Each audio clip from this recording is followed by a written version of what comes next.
Bienvenido a la Puerta de la Pirámide.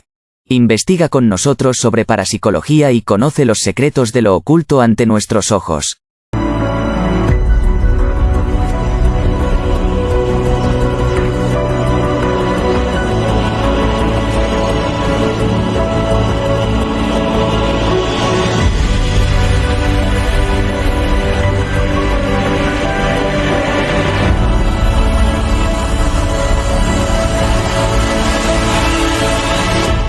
Un programa Megaz Universal España creado, dirigido y presentado por Jorge Arijón Escudero.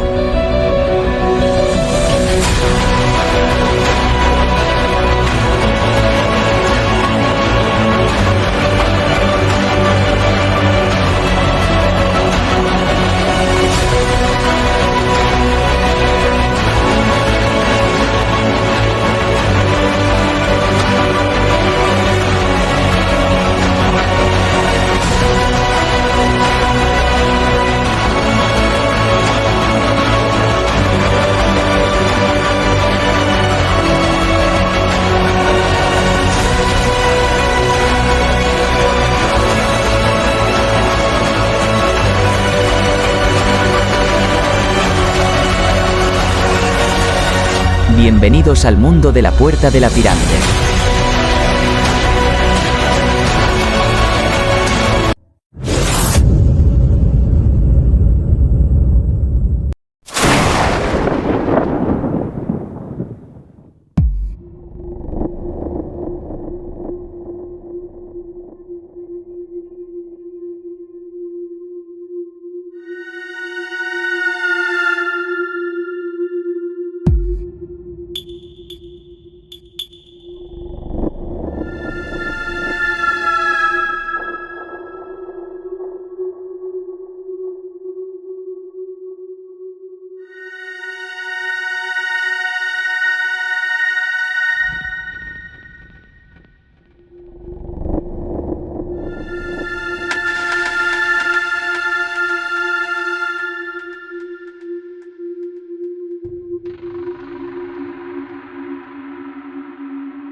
Y continuamos este viaje tan maravilloso del mundo de la Puerta de la Pirámide. Y esta vez no viajamos ni al centro de Europa, ni a Asia, ni para la parte de las Américas, sino nos quedamos aquí, en España, y viajamos a un lugar tan maravilloso como es Valencia. Esa tierra maravillosa y que realmente merece la pena ser visitada por su encanto, por su historia, y también dicen, como digo yo, las malas lenguas, que ahí está guardado el Santo Grial. ¿Será verdad o no será verdad? Pero eso es lo que comentan. También citan otros lugares, pero uno de ellos también que se lleva la palma es Valencia. Y bueno, dentro de un lugar maravilloso, aparte de su gastronomía, su paella y horchata rica, ¿vale? Y fajones que ahí andando por Gandía, que se está muy bien, pues existe personas maravillosas como la persona que vamos a citar y presentar hoy. Pues es una persona que es doctor en historia contemporánea y luego aparte escritor. Y luego lo demás ya él mismo ya no lo citará. Como no, se le abre la puerta de la pirámide por primera vez, esperemos que no sea la última, Javier Max. ¿Qué tal? Muy buenas. Muy buenas. Pues yo encantado de charlar contigo y bueno, y espero que a todos los oyentes les guste mucho lo que vamos a hablar. Yo soy Javier Mas, como muy bien has dicho, doctor en historia, académico de la Real Academia de Cultura Valenciana, escritor e investigador, que es un poco la faceta que hoy me trae aquí. Trabajo en la Universidad Europea de Valencia y bueno, pues intentando eh, aclarar o clarificar un poco temas que a veces están confusos o llenos de niebla y que la historia es mucho más clara de lo que nos quieren muchas veces dar a entender. Ajá. Y bueno, esta historia tan maravillosa y claro, la pregunta antes de sumergirnos ya en tu libro, la gran pregunta, pues es, ¿cómo te ha dado por escribir este libro de Benedicto XIII, el Papa Templario que luchó contra Roma? ¿Y por qué? ¿Qué es lo que te dio por seguir esos pasos y indagar y profundizar sobre este personaje? Uno de los grandes personajes, ¿no?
Bueno, yo siempre he dicho que a mí me gusta escribir con retos, ¿no? Yo cuando escribo una novela, pues me planteo un reto y a partir de ahí lo desarrollo.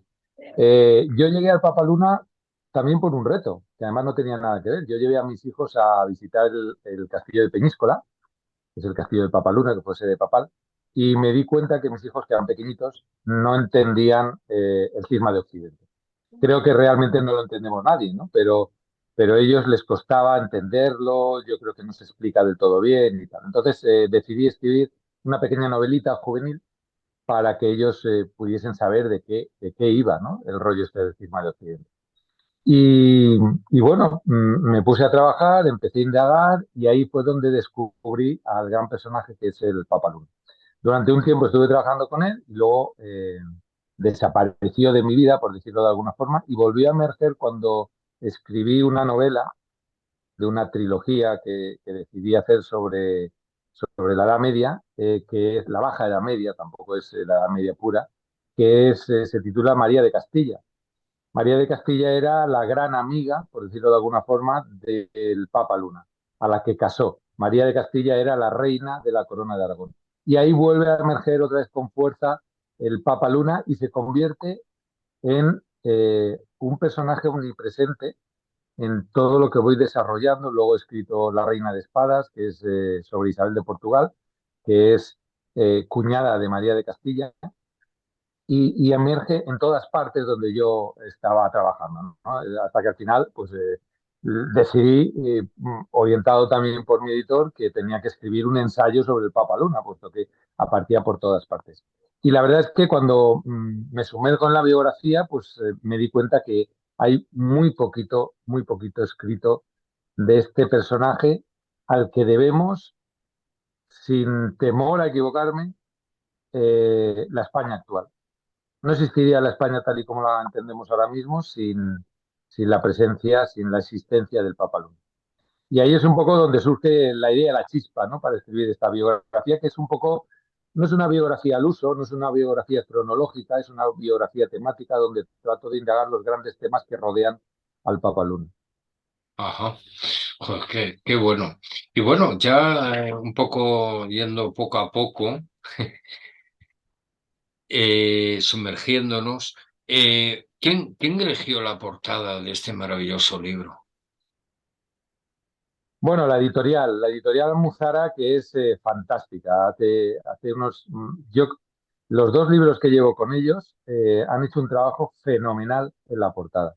Y la portada, yo le sugerí que había que combinar un poco tres conceptos, que era, por supuesto, la imagen del Papa Luna, y luego dos conceptos que normalmente se disocian de las imágenes papales, que son una, por un lado, la guerra y por otro lado, el tema templario. Y unificar esas tres cosas ha dado como resultado esta portada con un fondo de una batalla, con un fondo muy de la Baja Edad Media, que es una época de transición y que a mí me encanta, vamos, a mí me rechifla. No, ya. Está magníficamente bien, muy bien. Y bueno, ya dentro del libro comenzamos con el origen del guerrero. Ahí, ¿cómo nos introducimos ya en ese origen? Bueno, yo, fíjate, ahí marca un poco lo que va a ser el libro. Es decir, el libro, como digo, no es una biografía al uso. Em, por supuesto, se hace un recorrido cronológico, pero marca un poco esos aspectos que también marcan la portada, que es que el Papa era un Papa guerrero, dispuesto para la guerra, era un Papa muy preparado, muy inteligente y muy preparado. De hecho, llega a ser profesor de la Universidad de Montpellier, profesor de Derecho y durante varios años. Y el tercer tema importante, como he dicho, es el mundo templario, ¿no? Alrededor del cual se mueve el Papa Luna. Entonces, empezamos por el origen del Papa Luna, por el origen del Papa Guerrero y por el origen del apellido. Los Lunas son, sin ninguna duda, la gran familia eh, que invade todos los reinos de España en cargos de máxima responsabilidad. La gran familia de la edad, de la Baja Edad Media, omnipresente en toda España. Luego lo intentará los Borja, los papas Borgia, con una capacidad de penetración menor de lo que tuvo los Luna. Los Luna llevaban mucho tiempo eh, imbricándose en el poder tanto de la corona de Aragón como de la corona de Castilla. El gran salto a la corona de Castilla lo facilita el, el padre del Papa Luna y el propio Papa Luna y llegaron pues eso, a ser arzobispo de Toledo, arzobispo obispo de Sevilla, están presentes también obispados en Galicia, en Zaragoza, en Valencia, en fin, se ramifican de una forma poderosísima. Y ahí trabajamos un poco ese origen de los Luna, cuyo apellido viene de la población de la que tienen origen, ¿no? Que es la población de Luna en el Alto Aragón, cerca de los Pirineos ya. Ujú. Y bueno, realmente el Papa Luna, dónde nació y cómo se crió. Claro, hay que Bueno, saber el un Papa poco Luna, la historia de este gran personaje.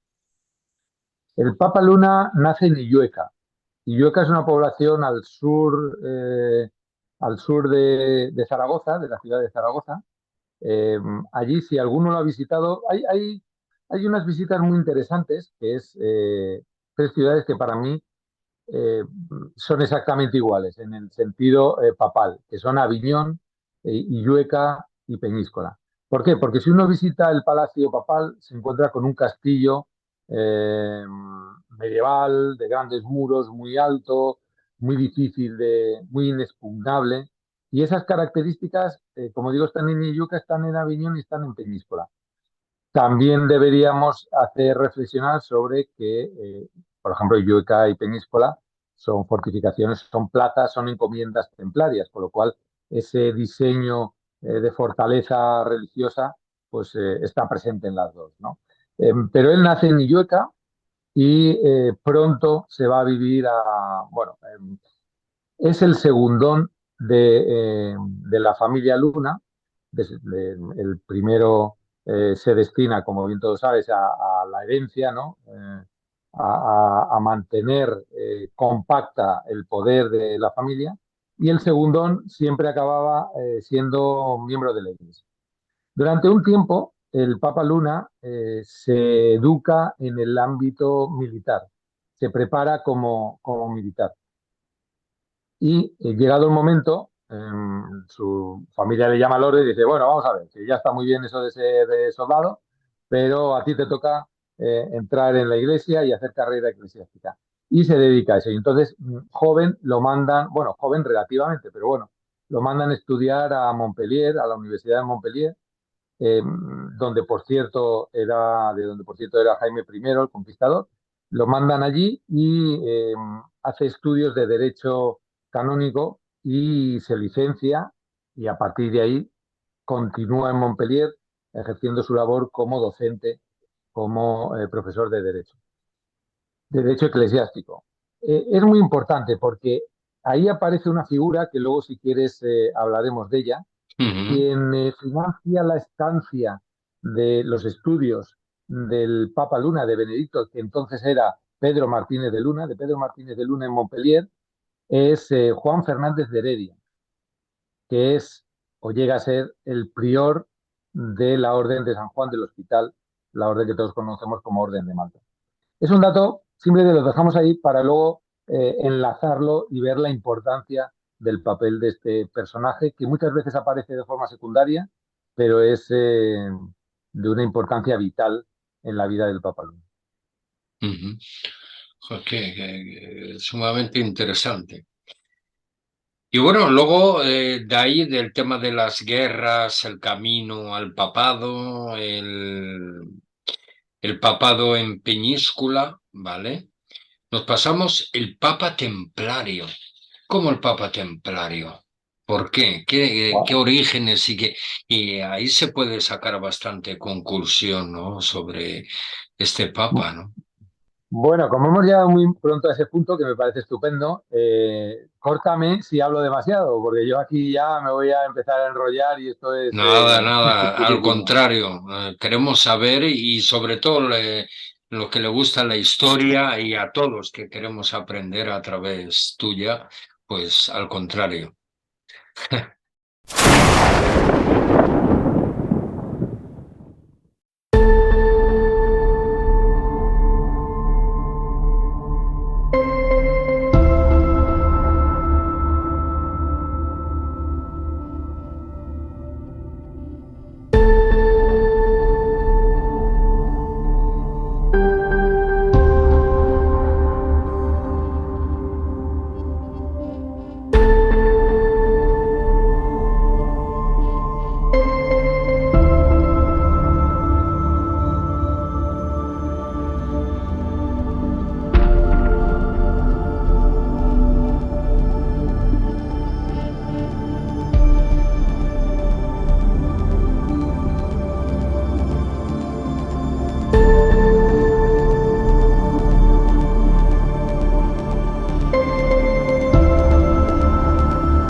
Fíjate, has dicho al principio de la presentación eh, que Valencia es donde se guarda uno de los tesoros más importantes de la cristiandad, que es el Santo Grial, ¿no? Y lo has puesto un poco en duda, porque existen otros también. Bueno, pues el Grial, el famoso Grial, es un elemento importantísimo, no solo para los templarios, sino también para el poder político, porque legitimaba la disposición de quien lo poseía, que en este caso era la Corona de Aragón, a convertirse en máximo referente del cristianismo, del catolicismo en Occidente. ¿Y por qué saco esto a colación antes de verdad hablar de todo este tema? Porque conviene hacer una diferencia. Fíjate, que es una diferencia que tiene clara todo el mundo que trabaja en torno al grial, pero que se trata de esconder sistemáticamente. ¿Por qué digo esto? Porque efectivamente el Santo Grial que hay en Valencia, en la Catedral de Valencia, efectivamente hay estudios muy recientes que corroboran que es un cuenco, lo otro es orfebrería que lo decora, es un cuenco de la misma época de Jesús de Nazaret, eh, que además tiene elementos judaizantes que todavía lo asocian más con esa posible figura de Jesús de Nazaret y que esa demostración de que puede ser el Santo Grial, no la tienen otros receptáculos o otras vasijas que pueden haber, por ejemplo, en España también, ¿no? Como es el de León, etcétera. Sin embargo, hay un dato, vuelvo a insistir, que es determinante conocer. El Santo Grial y el Santo Cáliz no es lo mismo. Lo que hay en Valencia es el Santo Cáliz, que siempre se ha sabido que es el Santo Cáliz y que siempre se ha tratado de enmascarar un poco diciendo que es el Santo Grial. ¿Qué es el Santo Cáliz? El Santo Cáliz es la copa de donde bebe vino en la última cena Jesús de Nazaret. Y el Santo Grial es la copa donde se recoge la sangre de Jesús de Nazaret. Ah, Y esa diferencia es muy importante. ¿Por qué? Porque a lo que se le atribuye esos poderes mágicos y esotéricos y toda la historia esta de Indiana Jones es al Santo Grial, porque recoge la sangre de Cristo. Sin embargo, el otro recoge simplemente el vino del que bebe Jesús en la última cena. Por tanto, si tenemos en cuenta esa diferenciación, sí que encaja que pudiese ser que el Santo Cáliz que hay en la Catedral de Valencia fuese el verdadero. El caso es que turísticamente, más después de la película de Spielberg, de Indiana Jones, en Valencia en este caso, y en León y en donde sea, conviene más hablar de Santo Grial que de Santo Cáliz. No es un tema de hoy día que surja solo a raíz de Indiana Jones. Es un tema también que se trata de mezclar en la Edad Media. Cuando se habla del Santo Cáliz, también se está hablando a la vez del Santo Grial, de cómo se lo traen desde Huesca hasta Valencia, desde ujú. San Juan hasta Valencia. Se habla Pequeño, también de Santo Grial. pequeño inciso, perdóname.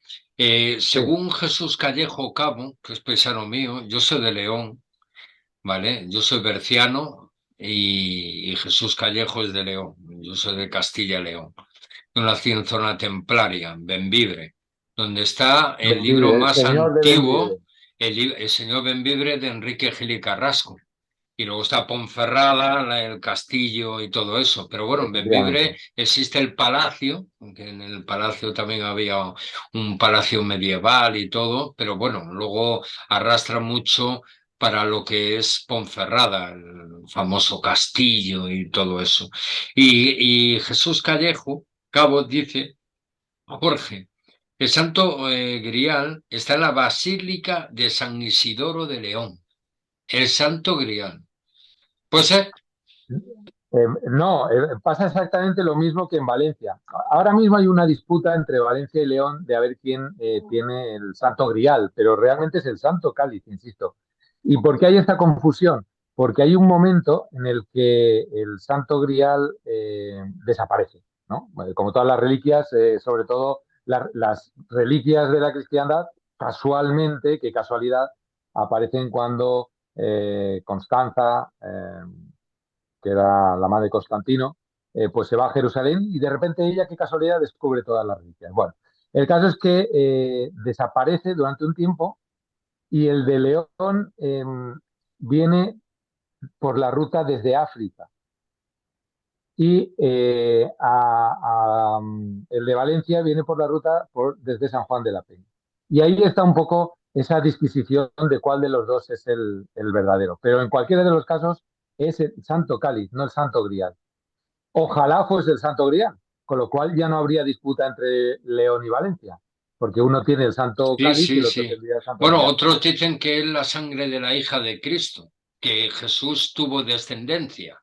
Ahora con María Magdalena, que estuvo en Francia, pero también estuvo en España, y la hija de bueno, según dicen, la hija de Cristo estuvo aquí también en España, Sí, bueno, ese es un tema de que Jesús, se ha pero puesto muy de claro, eso moda. ya es un poco, Sí. yo, Es un tema que lo atan con los templarios y sobre todo a raíz del Código Da Vinci, de Dan Brown y todo esto. Pero bueno, eso es un poco lucubrar. Tampoco me parece extraño, ¿no? Una persona humana pues sí, ¿por como qué era no? Jesús, ¿por qué no podía tener una compañera, ¿no? Descendencia y Parecía. compañera. Ujú. De todos Debería modos, de todos, pero bueno. este tipo de lucubraciones está muy bien para no dormir y darle vueltas a la cabeza, pero no sirve para nada más. Es decir, por ejemplo, te voy a poner otro caso famoso. ¿Qué más da que Hitler sobreviviera o no a la Segunda Guerra Mundial? Porque el hecho de que sobreviviera no significó ni nada para el desarrollo político y económico, por decir algo, de la Europa de posguerra. Es decir, si vivió y vivió como un anciano retirado en su jardín, no afectó al desarrollo de la economía y de la política global. Con lo cual, viviera o no, nos da exactamente lo mismo. Que tuviese o no una descendencia Jesús, bueno, ¿en qué medida eso ha podido afectar? Yo creo que bien poco, porque quien construye el catolicismo es, Ujú. como sabemos, no es la descendencia, es San Pablo. Entonces, San Pablo es quien construye el cristianismo desde el punto de vista dogmático. Que exista o no una descendencia, bueno, eso le sirvió muy bien a los reyes de Francia para intentar justificar y legitimar su opción dentro de Occidente, pero poco más. Por Ajá. tanto, da para novelas, pero para poco más. Sí, sí, eso es lo que pienso yo también. Pero bueno, prosigamos. Estabas comentando, no sé en qué punto Sí, te... volvemos. eh, Estábamos hablando sí. del santo, de la diferencia entre el Santo Grial y el Santo Cáliz, que es un poco lo que hay en Valencia. Y todo esto venía a colación del perfil templario del Papa Luna. ¿Por qué insisto yo en el perfil templario del Papa Luna? Bueno, vamos a ver. La evidencia eh, dice que no es casualidad que la población de Luna sea una encomienda templaria, que la población de Llueca sea una encomienda templaria, que la población de Peñíscola sea una encomienda templaria, que la población de Caspe sea una encomienda templaria, que la población de Morella sea una encomienda templaria. Hombre, llevamos 5. Ya son demasiadas casualidades. Casualidad es una. 2 puede aceptarse. 3 es sospechoso, pero 5 es más que casualidad. ¿Y qué tienen que ver todas estas poblaciones en la vida del Papa Luna? Bueno, son determinantes. Nace en Illueca, su familia desciende de los Luna, de la población de Luna. Él elige el castillo del Papa Luna, que es un castillo templario, tal cual, como sede papal, cuando huye de Aviñón. ¿Por qué elige además el Peñíscola, el castillo de Papaluna, el castillo de Peñíscola? Porque además alrededor hay una gran cantidad de encomiendas templarias, era un territorio fundamentalmente templario. Y aquí el lector o el oyente puede decir, hombre, vamos a ver, que los templarios no existían ya en la época del Papaluna, efectivamente, no existían. Pero esas encomiendas ese poder templario se había transferido, por un lado, a la Orden de San Juan del Hospital y, por otro lado, a la Orden de Montesa, creada es proceso para recoger en la Comunidad Valenciana, en el Reino de Valencia, todas las encomiendas, todo el poder templario. Que fuese a parar a la Orden de Montesa puede ser una decisión arbitraria de un rey eh, para tratar de contener y que no surjan pequeños mini órdenes, ¿no? Veremos que no es así, pero bueno. Pero la otra gran heredera, que es San Juan del Hospital es coetánea de los templarios, surge más o menos a la vez, con un mismo objetivo, que es luchar contra el Islam en Oriente y para ello, en un futuro medio largo plazo, crear en Occidente un gran reino cristiano capaz de sostener esa lucha frente al infiel. Y ese objetivo fundamental, principal de San Juan del Hospital es el objetivo fundamental principal de los templarios. Como vemos, San Juan del Hospital es quien se queda la encomienda, por ejemplo, de Caspe.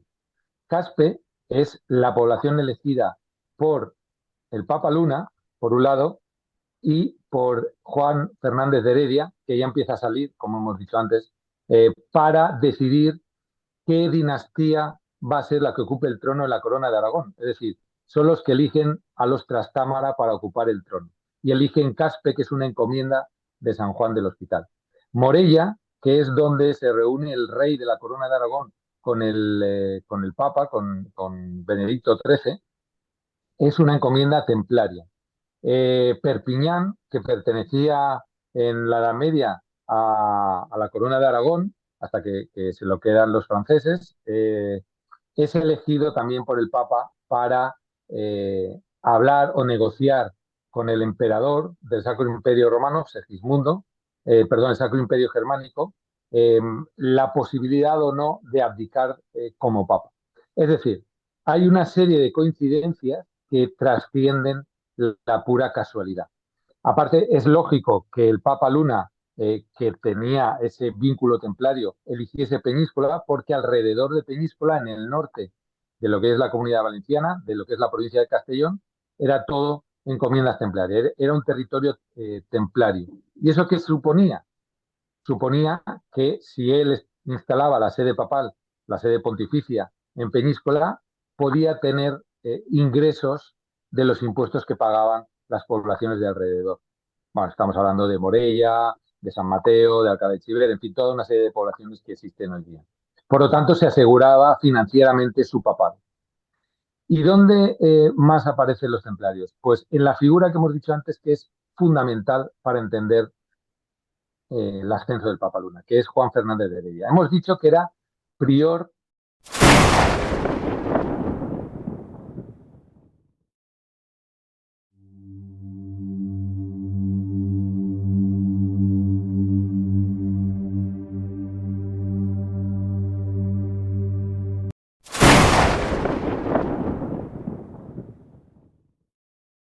Bueno, Juan Fernández de Heredia. Hemos dicho que era un personaje fundamental en la vida del Papa Luna, en la vida de Pedro Martínez de Luna y en su vinculación templaria.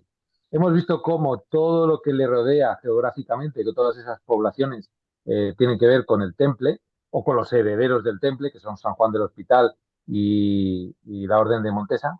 Pero aparece una figura, que lo hemos dicho al principio de la entrevista, que es Juan Fernández de Heredia. Juan Fernández de Heredia, que era el prior de la Orden de San Juan del Hospital, es quien financia la estancia de Pedro Martínez de Luna en Montpellier para estudiar Derecho Canónico.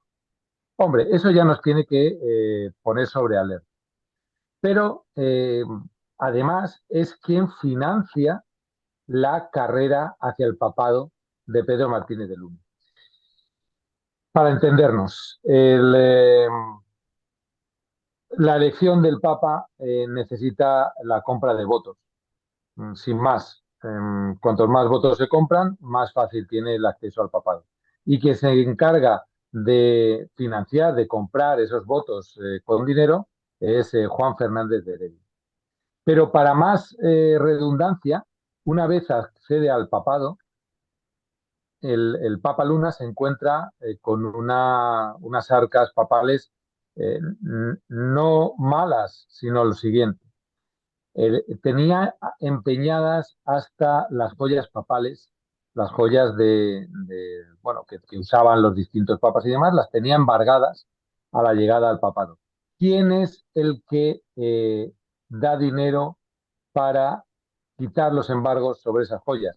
Juan Fernández de Heredia. Por lo tanto, Juan Fernández de Heredia es el que construye ese personaje que va a llegar al papado y se va a consolidar allí. Juan Fernández de Heredia, que es un personaje que está normalmente detrás, en la zona no oscura, pero sí menos vista del papado de Pedro Martínez de Luna.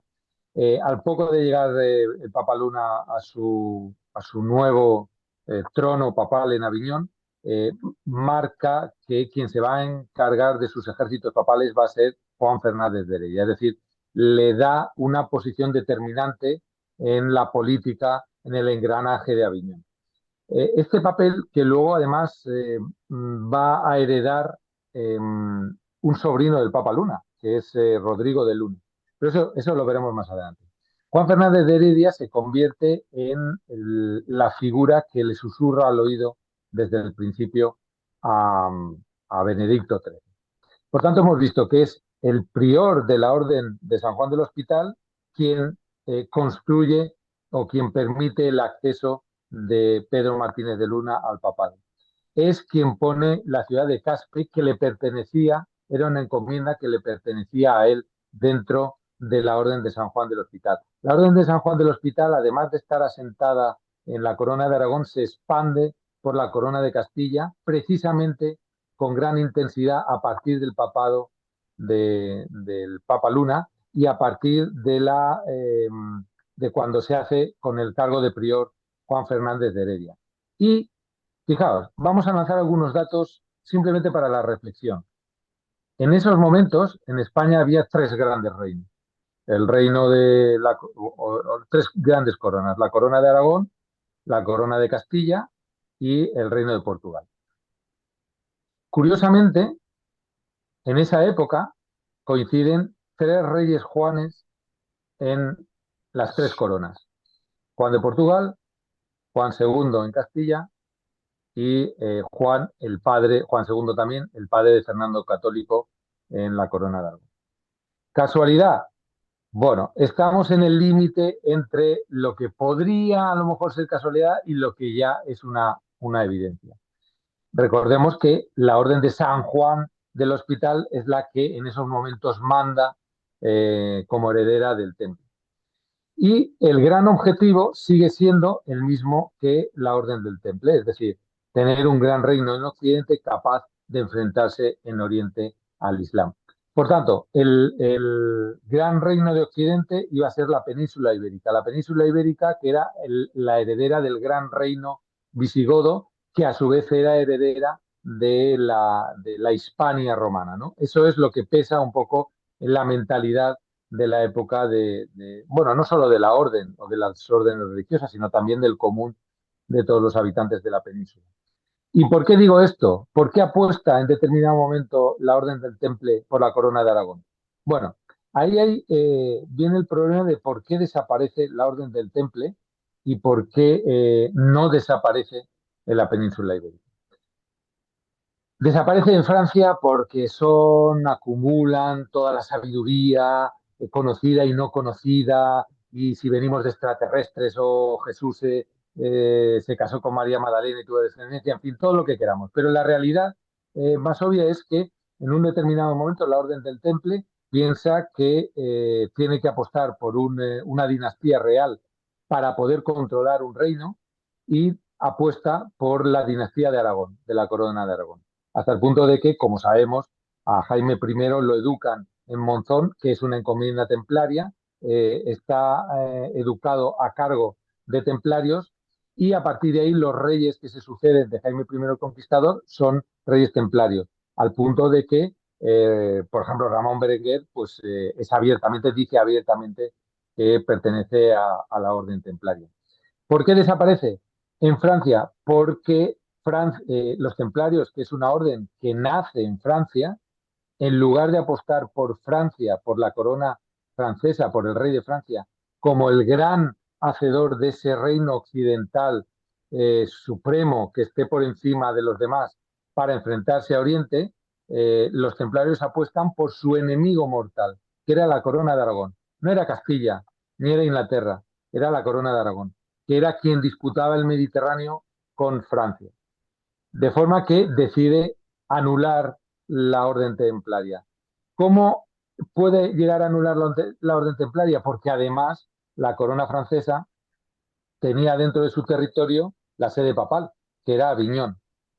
Y Aviñón solo tiene que levantar el teléfono el rey de Francia y decir, oye, excomúlgame a la orden del Temple, que yo ya me encargaré de quemar a los que queden por allí vivitos. Y efectivamente eso hace.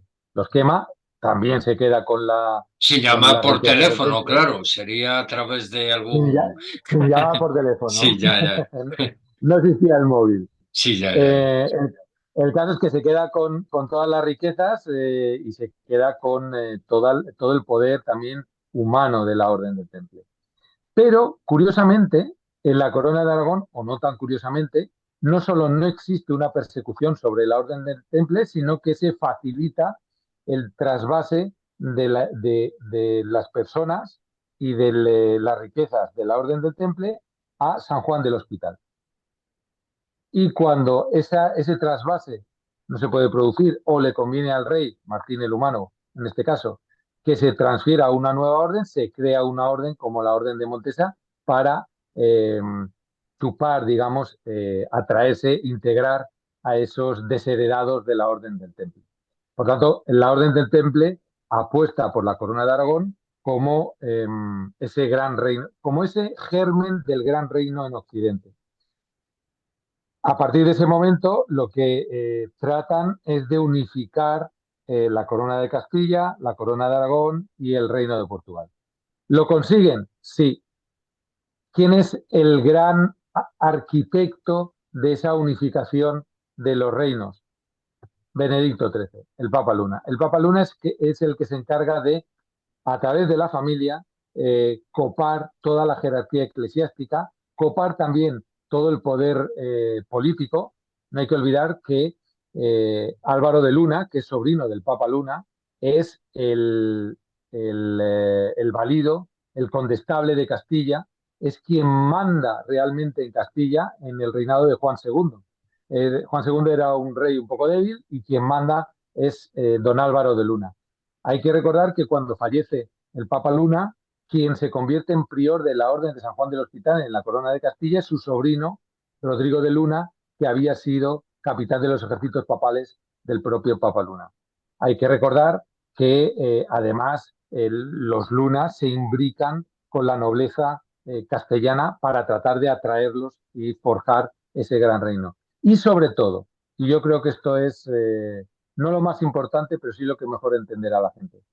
El Papa Luna y los Luna son quienes facilitan la llegada al trono de Enrique II en Castilla, que es el primer trastámara, y oh casualidad, es quien elige en Caspe a otro trastámara, que es a su nieto, Fernando de Antequera. Y teniendo los dos trastámaras en las dos coronas, se facilitan que hayan uniones familiares entre uno y otro hasta que consiguen esa herencia, esa unión entre Isabel la Católica, posterior, por supuesto, a Papa Luna, Isabel la Católica y Fernando el Católico, que realmente se podría haber producido antes en la unión entre Alfonso el Magnánimo, rey de la Corona de Aragón, y María de Castilla, que era su prima hermana, que era hermana de Juan II de Castilla, que era la hermana mayor y que heredaba, en caso de fallecimiento de Juan II, el trono de Castilla. El caso es que esa unión, si hubiese tenido descendencia, hubiese podido ser el germen de esa unidad del suelo peninsular a través de los trastámara. ¿Y por qué digo que es peculiar? Porque además los trastámara son, bueno, los trastámara vienen, es una línea bastarda del rey Alfonso XI. Esto ya sé que es un lío, porque la Edad Media es un lío permanente y es un Falcon Crest o un Juego de Tronos brutal, con sangre, con violencia y con todo lo que queramos, elevado a la enésima potencia.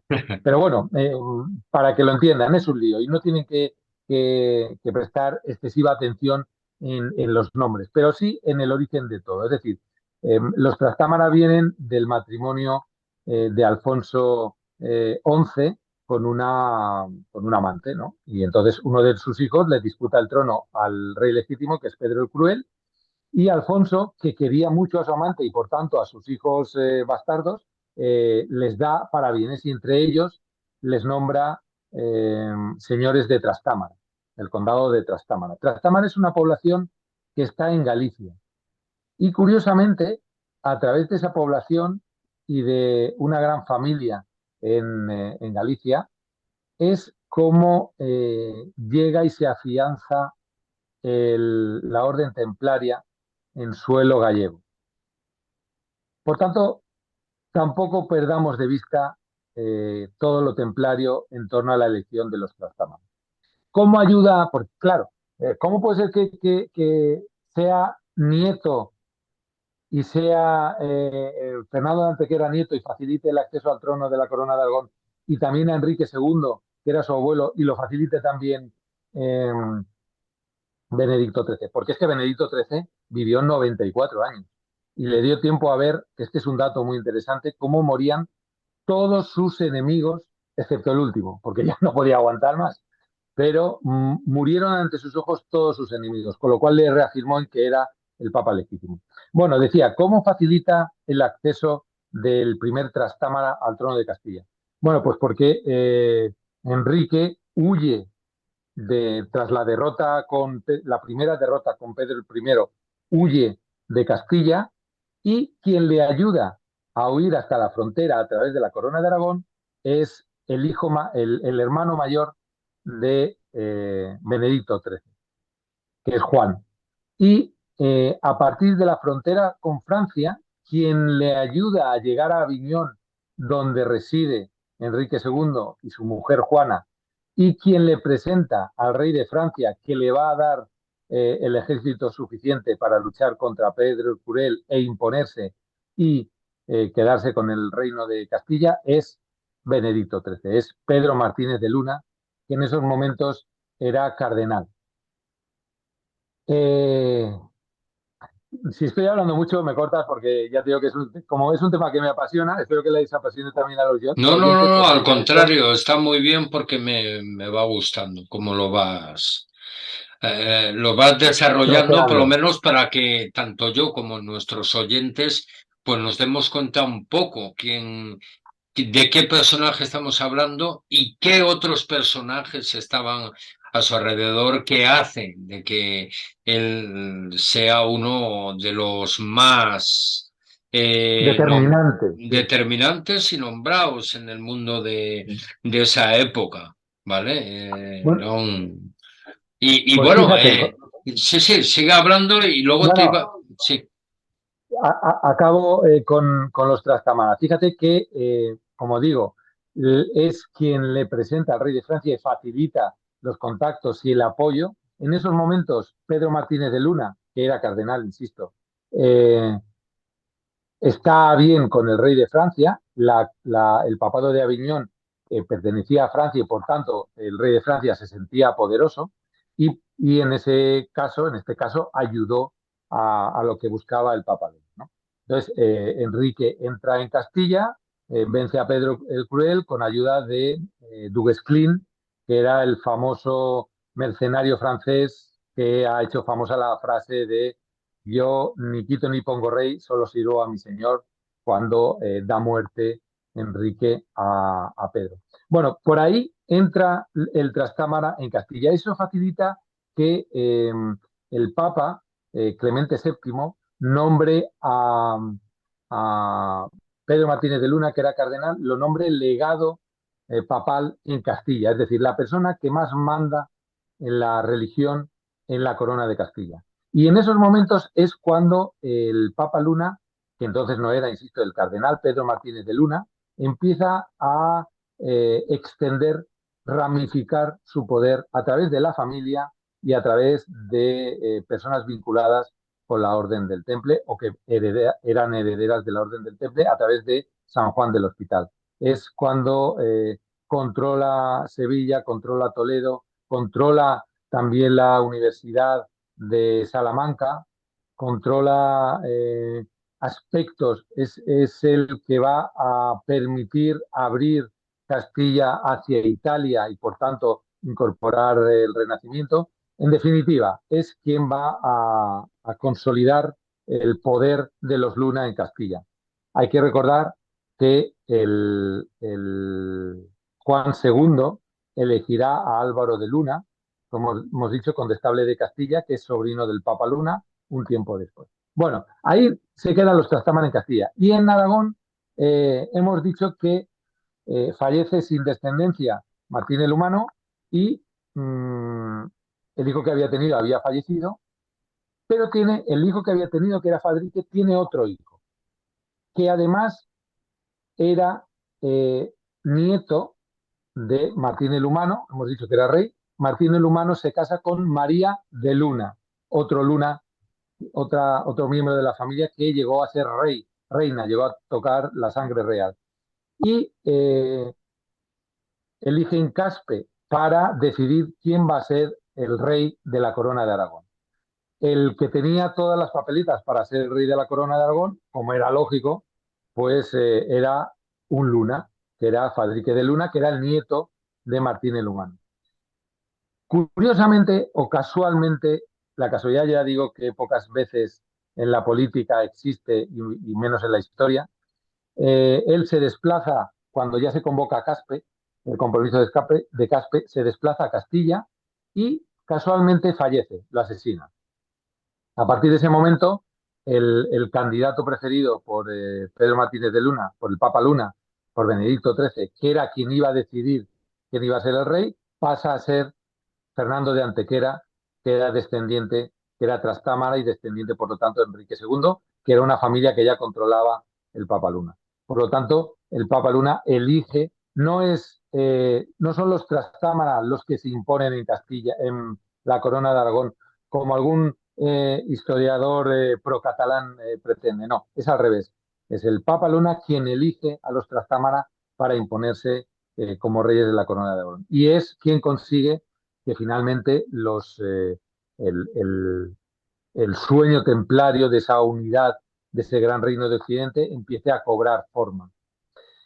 El Papa Luna, y con esto termino ya con los templarios, el Papa Luna fallece sin ver cumplido ese sueño de un gran reino en Occidente. Eso es cierto. Podía haber sido, como digo, con María de Castilla y Alfonso el Magnánimo, a los que casa Benedicto XIII. ¿Por qué es importante esto? Porque el Papa Luna hubo un momento en que lo tenía todo preparado, todo estaba conforme. Hemos aludido al principio de la conversación al Santo Grial, al Santo Cáliz. El Santo Cáliz había sido trasladado por orden de Martín el Humano, que era amigo íntimo del Papa Luna, desde San Juan del Hospital hasta Valencia. Valencia se convierte en la capital de la Corona de Aragón.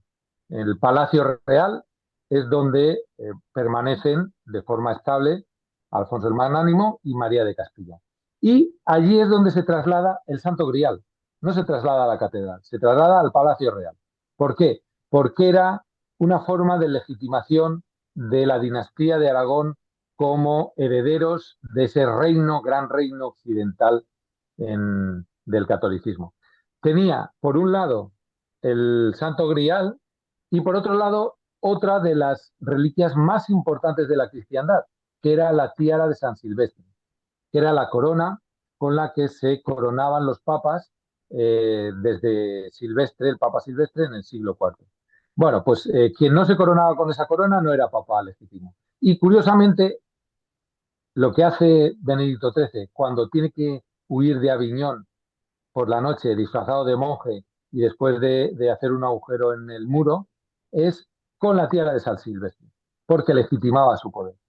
Por tanto, en el Reino de Valencia, en la Corona de Aragón, existía la legitimación divina a través del Santo Grial y de la tiara de San Silvestre, la legitimación política a través de los herederos del Temple, y solo faltaba la legitimación geográfica de la unión entre, primero, Aragón y Castilla y segundo, el resultado de esa unión con Portugal.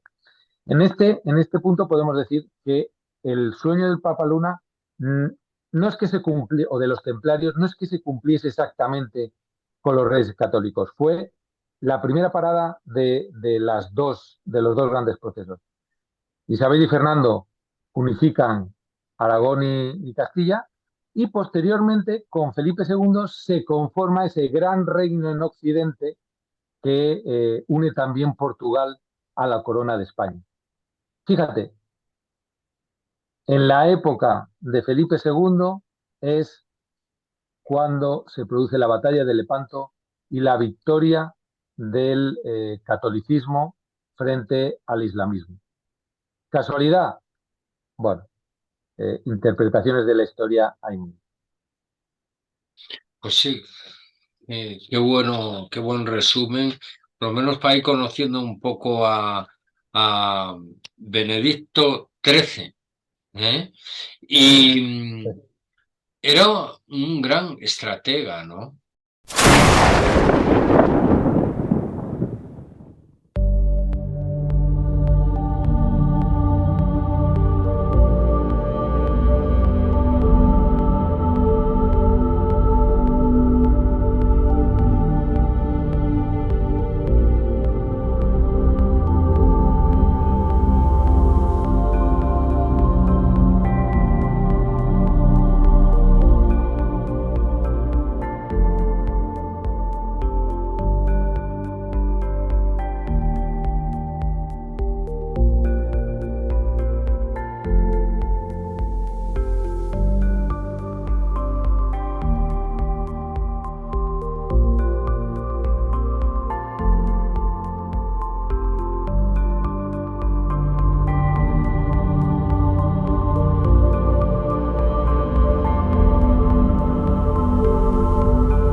Sí, era un gran estratega.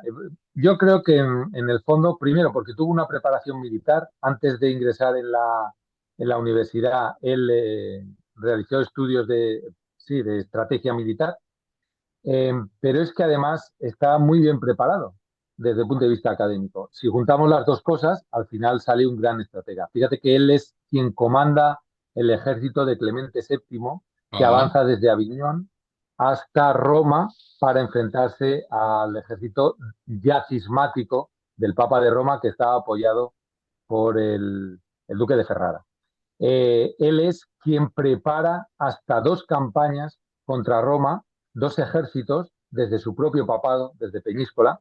Uno se ve frenado a mitad por falta de financiación y el segundo lo frena el propio Alfonso el Magnánimo porque ya estaba logrando lo que quería del propio Papa, del papado de Roma, de Martín el Humano.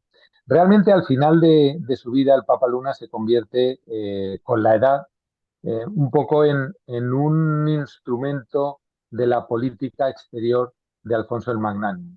Con lo cual, Alfonso nunca le retirará su apoyo, siempre mantendrá mantendrá su apoyo formal a su amigo, que era el Papa Luna, y también lo mantendrá económicamente en el papado de Peñíscola. Pero mientras él estaba en Peñíscola, Alfonso negociaba también con Roma convertirse en primera potencia mundial, en primera potencia en el Mediterráneo y quedarse en sus territorios el reino de Nápoles, que le ayudaba a rodear a Roma y a tener influencia determinante en Roma como capital del cristianismo. ah, Fíjate, además de ser un gran estratega, era un gran militar y tenía muy presente la necesidad de que el papado tuviese una defensa terrenal, ¿no? Hemos visto cómo comanda ejércitos, cómo prepara ejércitos, pero es que también tenía, bueno, además de tener una guardia, un ejército papal, que comandado, como hemos dicho antes, por Rodrigo de Luna, además tenía una gran armada papal, al servicio del Papa. Era una armada compuesta por 5 galeras más una galera papal, que era la Santa Fe, y que le protegían de cualquier tipo de ataque. En Peñíscola, cuando está en Peñíscola, Peñíscola es una especie de atolón, ¿no? Es como una pequeña isla conectada con un brazo a tierra, ¿no? y eso permitía ataques desde el mar. El hecho de que tuviera un, una armada tan potente significa que era consciente de la necesidad de defenderse militarmente de sus contrincantes. Unas Ajá. galeras que además, claro, son muy caras de mantener.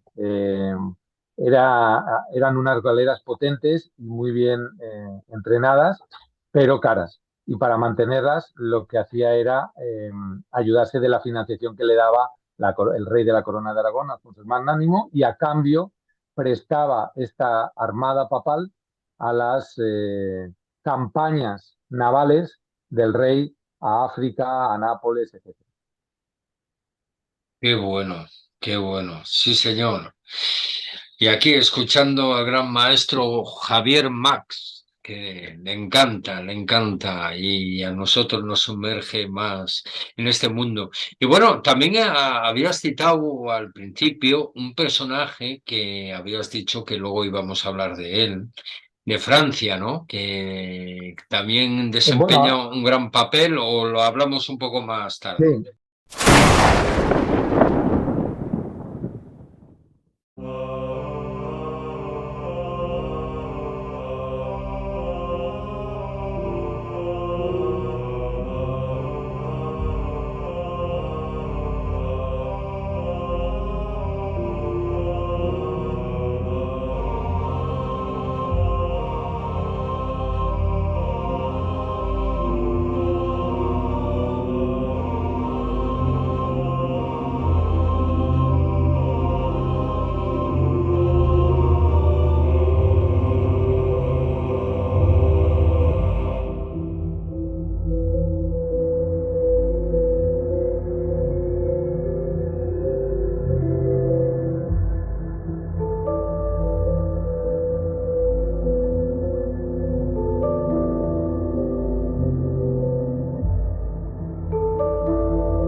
No, bueno, si quieres lo hablamos. Yo he nombrado dos personajes, uno que era Juan Fernández de Heredia y el otro que era su sobrino Rodrigo de Luna. Rodrigo de Luna le acompaña Ujú. desde Pues habla de los Francia. dos, perdón.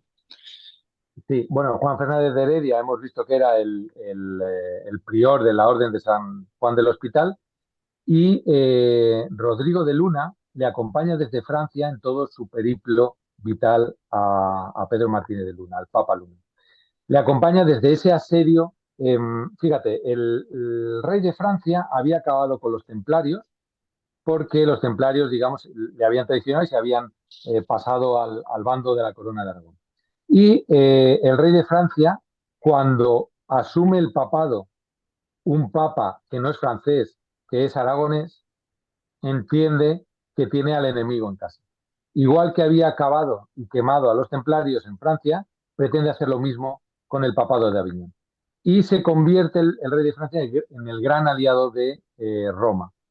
Y lo que hace es asediar la sede papal en Aviñón, que es durante meses, pues el Papa Luna está encerrado allí, llega a comer ratas, pajarillos, hierbas, Uf, y bueno, en esos momentos se ve acompañado de su sobrino, Rodrigo de Luna, y de Juan Fernández de Heredia. Bueno, los tres son los que acaban huyendo de Francia, de Aviñón, a través del pasadizo que estaban en la roca.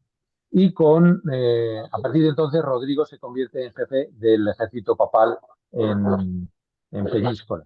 Bueno, Rodrigo de Luna se convierte en jefe del ejército papal en Peñíscola, es fundamental para la defensa no solo de la plaza, sino del propio Pedro Martínez de Luna, del propio Papa, es quien acaba negociando también con el rey de Castilla, con el rey de la Corona de Aragón. Se introduce dentro del mundo de las órdenes a través de San Juan del Hospital. Hemos visto cómo acaba siendo prior de la orden, bueno, prior no, sí, prior de la orden de San Juan del Hospital en Castilla, y acaba convirtiéndose en un gran guerrero que lucha contra los musulmanes en el sur de la península ibérica, bajo las órdenes de Juan II de Castilla. Es decir, que sigue apoyando la herencia de su tío, de Pedro Martínez de Luna. Bueno, decía que este personaje es importante y así pongo fin ya a este personaje porque prefigurará lo que poco tiempo después hará Alejandro VI, el segundo Papa Borgia, con su hijo César Borgia, a quien nombrará capitán de los ejércitos papales en Roma para que unifique todos los territorios alrededor de Roma que pertenecían a la Iglesia y configure un gran reino terrenal de la Iglesia en la tierra.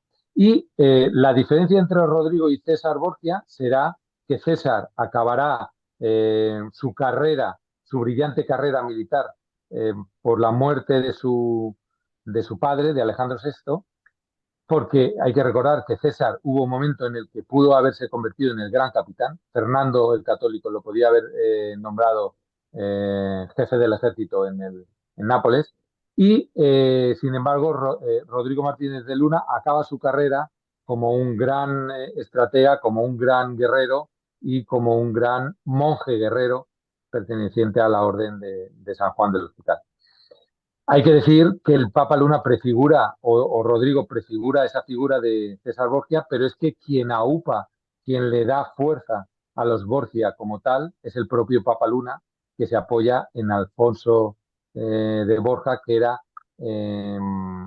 bueno, estaba en la órbita de San Vicente Ferrer, que fue amigo íntimo del Papa Luna. Ajá, qué bueno, qué bueno. Unos grandes personajes, ¿no? Sí, sí, sí, sí, sí. Unos personajes, yo creo que poco estudiados y que son de lo más interesante que hay en la historia de España, ¿no? Ajá.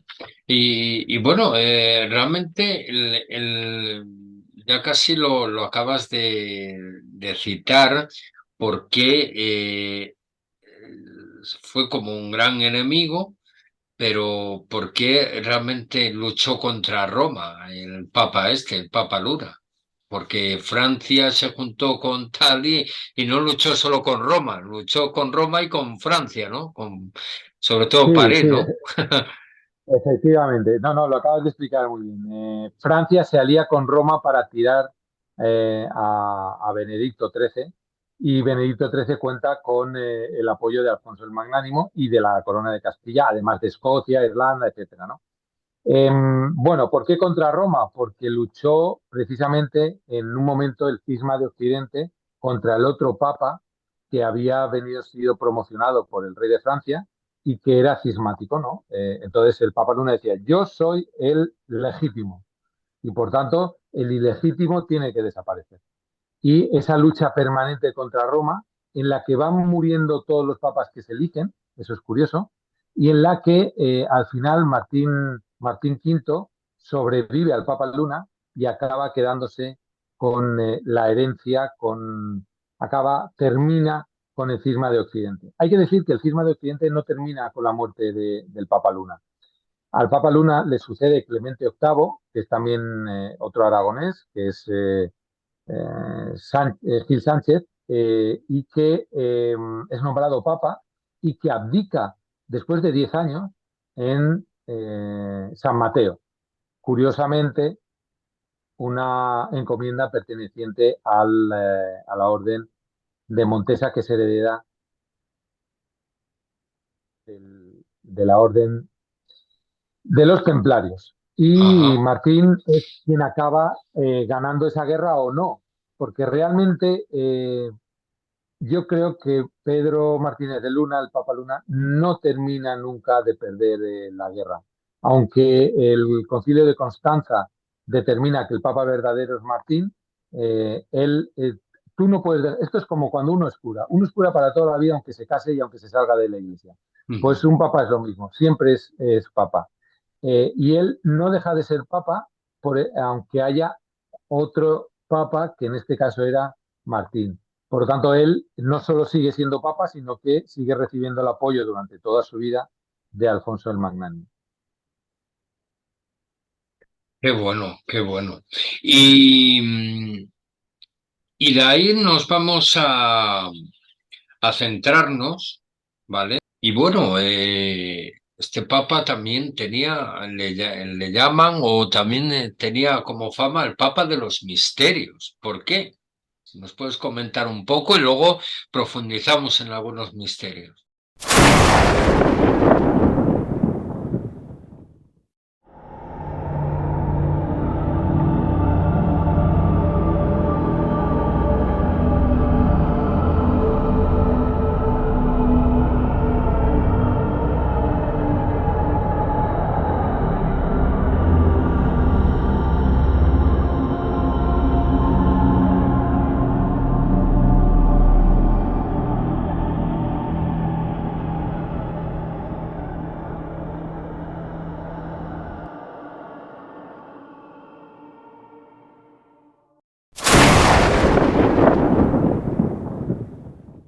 Bueno, a mí me parece muy interesante el, el- el cómo un personaje histórico, como es el Papa Luna, acaba trascendiendo su propia importancia como personaje de la historia y se convierte en un personaje mítico, ¿no?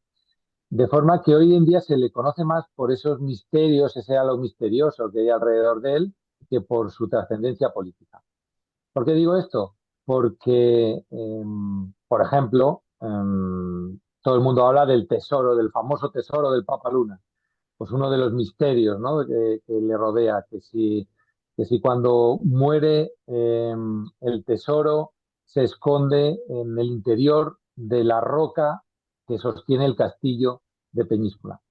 Bueno, esto tiene una base histórica, que es que precisamente los papas de Roma, cuando se van de Roma y huyen a Aviñón, entre otros, o quizás la principal causa, era la alta delincuencia que había en Roma. Roma era una ciudad decadente, que se caía a trozos, llena de delincuencia diaria. Entonces, los papas lo que solían hacer era, cada vez que se moría un papa, para compensar la opulencia en la que vivían, durante 24 horas dejaban que los romanos, los vecinos de Roma, saqueasen todo lo que pudieran el palacio papal. Y eso se convirtió en una tradición, de forma que los grandes tesoros se repartían entre el pueblo.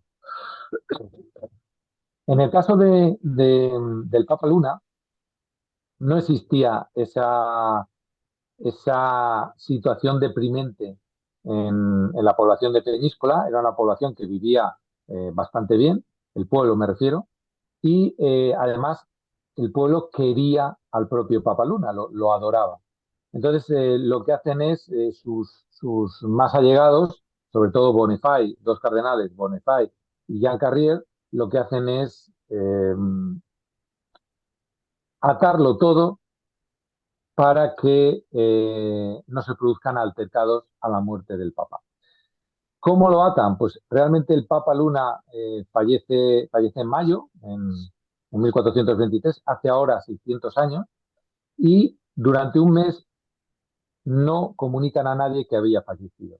De forma que el Papa queda yacente entre los muros del castillo.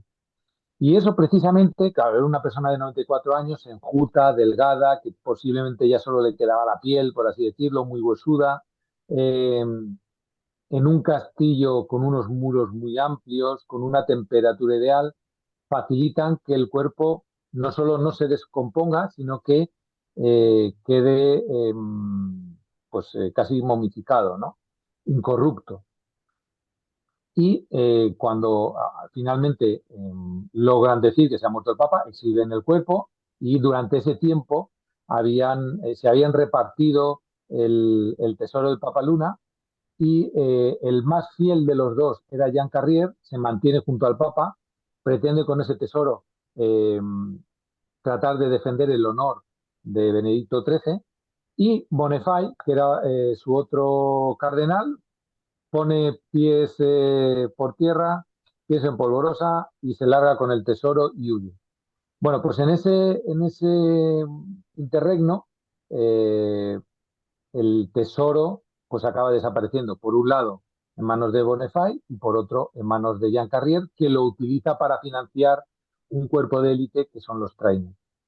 Como desaparece el tesoro, ahí nace la leyenda de que posiblemente creen que sobre todo Jean Carrier escondiera el tesoro en las grutas que hay debajo del propio castillo. Han habido varios intentos y Y varias por, ah, expediciones buscando el tesoro, pero no lo han encontrado. La verdad es que no lo han encontrado. Paralelamente, además, también está el tema del anillo papal, por ejemplo, que también forma parte de su tesoro, que al parecer se le cae al mar en la leyenda que construye las escaleras para poder coger una galera, una de sus galeras, la galera papal, y salir volando hasta Roma para decirle al Papa Martín el humano, perdón, Martín V, que él era el verdadero Papa y que se le cae el anillo al mar y se pierde también el anillo papal. Bueno, también han habido expediciones submarinas intentando rescatarlo y no lo han encontrado. ¿Cuál era el verdadero tesoro del Papa Luna? El verdadero tesoro del Papa Luna es algo mucho más terrenal, más pueril, si se quiere. El verdadero tesoro del Papa Luna lo conformaban dos cosas. Por un lado, la tiara de San Silvestre, de la que hemos hablado ya, que era lo que legitimaba su poder, lo que le legitimaba a él como verdadero papa de la cristiandad. Y por otro lado, que es también la segunda cosa que se lleva de Aviñón, es los manuscritos del Liber Censum. El Liber Censum es una colección de hasta 23 volúmenes de lo que vendría a ser simplemente el libro de registro de las propiedades de la Iglesia. ¿Por qué es tan importante esa colección de volúmenes? Porque era como un acta notarial. Quien tenía el libro de registros de las propiedades de la Iglesia tenía la capacidad y el poder de exigir impuestos a los territorios que se alquilaban, se arrendaban a campesinos y demás, a los monasterios le tenían que pagar diezmos, etcétera. Bueno, pues el Papa Luna lo posee y por tanto posee el derecho de poder recaudar dinero para financiarse. ¿Cómo sabemos que eran las dos cosas más importantes, el gran tesoro del Papa Luna? Porque las dos únicas cosas que pide Martín V en la abdicación de Clemente VII, de Clemente VIII, cuando acaba el cisma de Occidente, son la tiara de San Silvestre y el Liber Censum. Son las dos cosas que exige a Clemente VIII para demostrar su disposición a abdicar. Y efectivamente Clemente le manda el Liber Censum y la corona de la tía de San Silvestre, las manda a Roma y allí se quedan depositadas. Luego aparece un detalle muy curioso que abunda un poco en los misterios, que es la corona de San Silvestre se queda depositada en el Palacio de Letrán, que venía a ser más o menos como el Vaticano. Bueno, pues se queda allí y la exhibe Martín V como el gran trofeo que le legitima a él como el Papa verdadero. Pues curiosamente, al poco tiempo de estar en Roma, roban la tiara de San Silvestre y desaparece para siempre. Jamás se ha vuelto a saber de la tiara de San Silvestre. Paralelamente, Jean Carrier crea una orden de monjes guerreros, que son los trainers, posiblemente vendría de un apellido francés, los Tranier, pero bueno, da igual. Se llaman los trainers y estaban su misión era proteger el legado del Papa Luna. ¿Proteger el legado del Papa Luna qué significa? Bueno, pues ahí se abre un mundo al misterio infinito.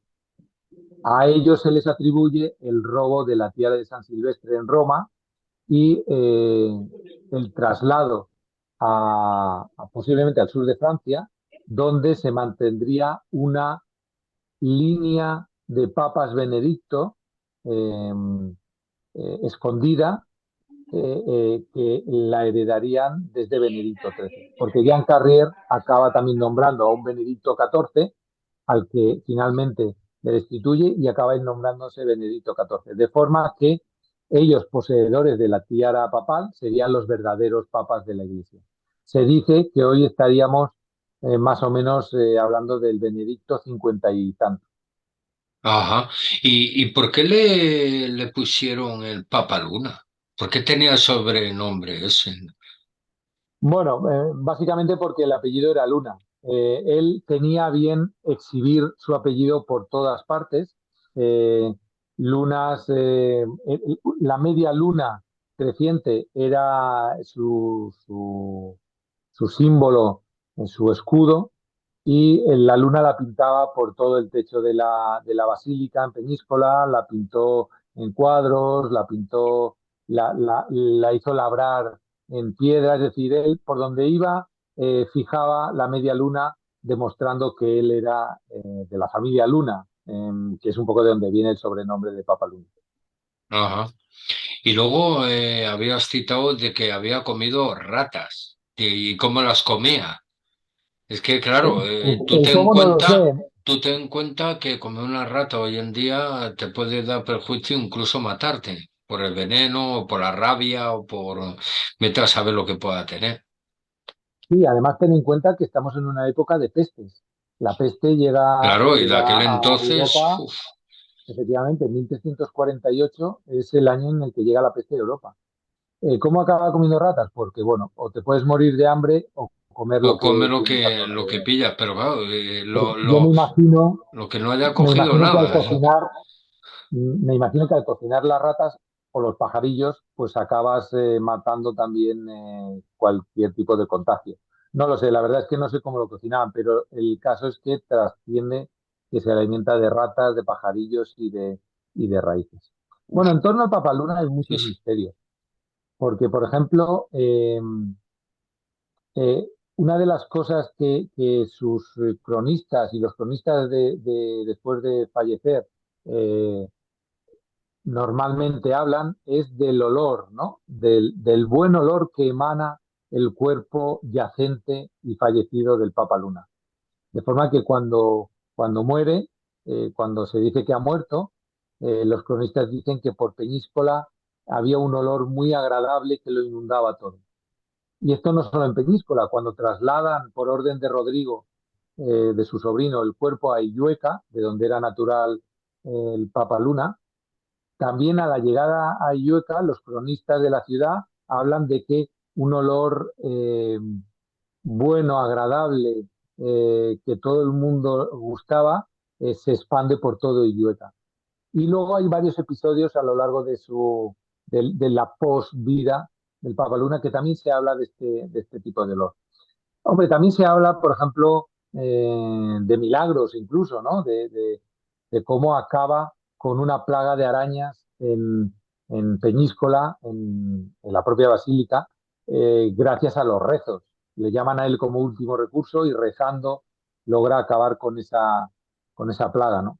Bueno, además es que al Papa Luna le ha perseguido la historia hasta nuestros días prácticamente, porque fíjate, en 2021, nada más y nada menos que hace un año, como aquel dicho, o año y medio o 2 años, por fin volvía la calavera, el cráneo del Papa Luna a Sabiñán. Eh, ¿Por qué digo volvía? Porque había estado, voy a hacer la historia contada al revés. ¿Por qué digo que volvía a Sabiñán? Porque durante 4 años o 5 años había estado depositada en el Museo Provincial de Zaragoza. ¿Y Ujú. cómo había llegado al Museo Provincial de Zaragoza? Porque en los años 80 la calavera estaba, a principios de los años 80, la calavera estaba en un palacio de la familia de los herederos del Papa Luna en Sabiñán. Y este palacio finalmente lo abandonan, se deteriora mucho y dentro había una urna con el cráneo del Papa Luna. Y unos jóvenes lo roban y desaparece, se da la voz de alarma y a los pocos meses mandan un anónimo a un periódico con muchas faltas de ortografía exigiendo un rescate. Bueno, eso moviliza a toda la población, moviliza a la Guardia Civil, que se ponen a buscarlo, ya no se vuelve a producir ningún contacto por parte de los secuestradores del cráneo, vuelven a pasar unos meses y vuelven a mandar un segundo anónimo, también con faltas de ortografía, esta vez al alcalde de Sabiñán, exigiéndole un rescate por la calavera. Entonces el alcalde acepta, pero acaban por no presentarse y la policía, la Guardia Civil sigue investigando y a los meses descubre que quienes habían... Eh,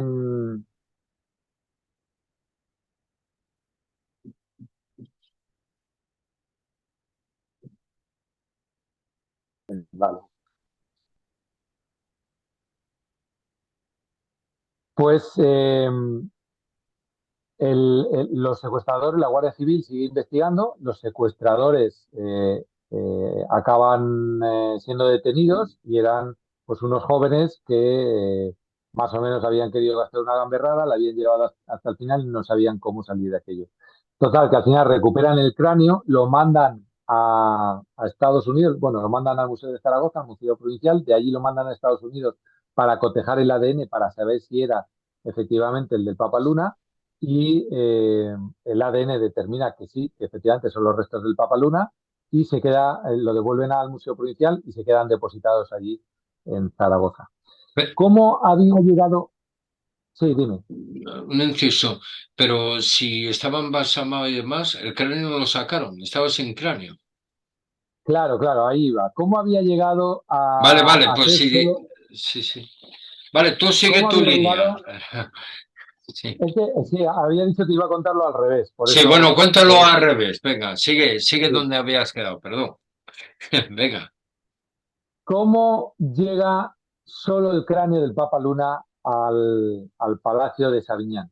Bueno, los restos del Papa Luna llegan al Palacio de Sabiñán porque en la Guerra de la Independencia los franceses, que ya sabemos todos que son muy dados a expoliar, cuando llegan las tropas de Napoleón a Illueca, lo que hacen es entrar en el Palacio Episcopal y arremeten contra los restos que quedaban en su urna del Papa Luna, con todos los huesos y todo. Entonces los rompen, los tiran por la ventana, los esparcen, desaparecen y unos vecinos de Illueca que andaban por allí logran recuperar solo el cráneo. Y entonces, para proteger el cráneo, los herederos del Papa Luna se lo llevan al Palacio de Sabiñán. ¿Cómo habían llegado los restos a Illueca? Bueno, los restos a Illueca, como hemos dicho antes, llegan porque Rodrigo de Luna, el sobrino del Papa Luna, pide permiso a Alfonso el Magnánimo para llevar los restos desde Peñíscola a Illueca. El rey le da permiso, lo traslada y los ponen en el palacio del Papa Luna, que es el palacio de la familia, que se había convertido también en palacio, en sede papal, por así decirlo, ¿no? Porque era donde vivía, donde nació, donde fue enterrado el Papa Luna. Bueno, el caso es que lo llevan allí y lo exhiben en una especie de sarcófago de cristal o vitrina que se podía ver. Eso hace que todos los vecinos de Illueca peregrinasen y vecinos del entorno peregrinasen hasta el palacio del Papa Luna para rendir homenaje, culto y pedir favores a la momia o a los restos del Papa Luna.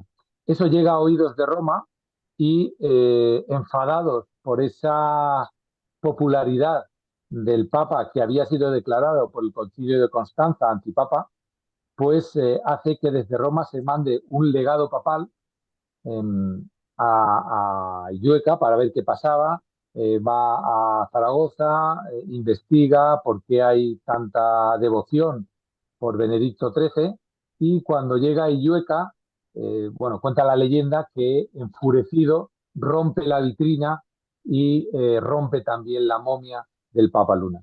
Y lo que luego se vuelve a montar ya son los huesos.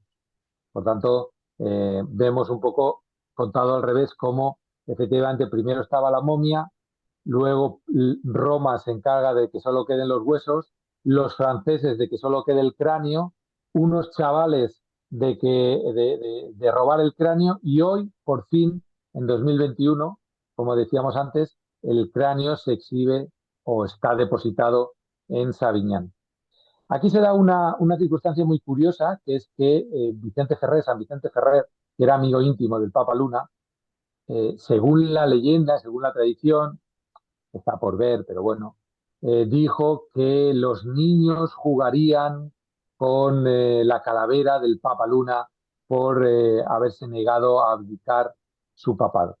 Y entonces, cuando estos jóvenes robaron el cráneo, pues se extendió la idea de que se había cumplido la profecía de San Vicente Ferrer. En fin, una historia más para el misterio. Cuánto misterio guarda aquí este gran papa. Y yo lo que digo, Benedicto, aquí era papa en Roma, que había otro papa, o había en cada lugar un papa de aquel entonces, o cómo se sugiere esto, y cómo le dieron como nombre o le otorgaron el nombre de papa, ¿no? De Benedicto. Bueno, él pertenece a la época que se denomina el Cisma de Occidente. El Cisma de Occidente es el momento en el que en la Iglesia existen dos papas e incluso en algún momento llega a existir un tercero, tres papas simultáneos. Ajá. ¿Cómo se llega cómo se llega a esta situación? Porque el Papa, como hemos visto, residía en Aviñón. Como hemos visto, y aquí podemos enlazar ya todo, como hemos visto, el rey de Francia llega un momento en el que determina que su gran enemigo es la corona de Aragón, su gran enemigo son los herederos de los templarios y que su corte en Aviñón, la corte papal, elija a un papa no francés, a un papa de la corona de Aragón, suponía que el papado pasaba al área de influencia de la corona de Aragón. Francia quería tener la influencia sobre Roma para erigirse en ese gran reino de Occidente, el reino que llevase de la mano al resto de reinos de toda la cristiandad y sin embargo no tenía ningún apoyo del Papa, ¿no? El apoyo lo tenía la corona de Aragón. En ese momento el propio Papa fomenta que aparezca un nuevo Papa en Roma.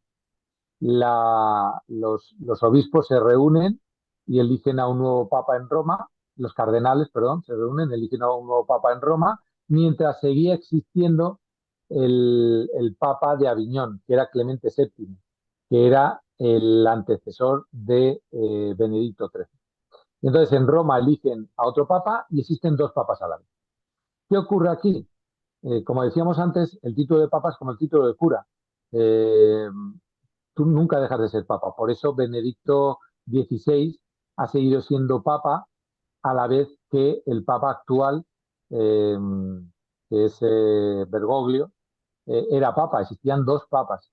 Esto la iglesia actual lo saldó diciendo, bueno, uno es el papa emérito. No, no era papa emérito, era papa exactamente igual que el otro. Bueno, pues en esos momentos ocurrió lo mismo. Ahí hubo una lucha permanente entre Peñíscola, que era heredera de Aviñón, y Roma por determinar quién era el papa legítimo. La diferencia es que Roma elegía papas marioneta muy mayores, muy poco preparados, que duraban muy pocos meses, y Peñíscola tuvo permanentemente un papa, que era Benedicto XIII. Y ahí hay una disputa permanente, que es el clima de Occidente. En un momento dado aparece un tercer protagonista, que dicen, bueno, pues si no quiere abdicar el Papa de Peñíscola, Benedicto XIII, y no quiere abdicar el Papa de Roma, porque claro, todos los papas que elegían Roma se comprometían a abdicar en el momento en el que los demás cardenales decidiesen cuál era el verdadero.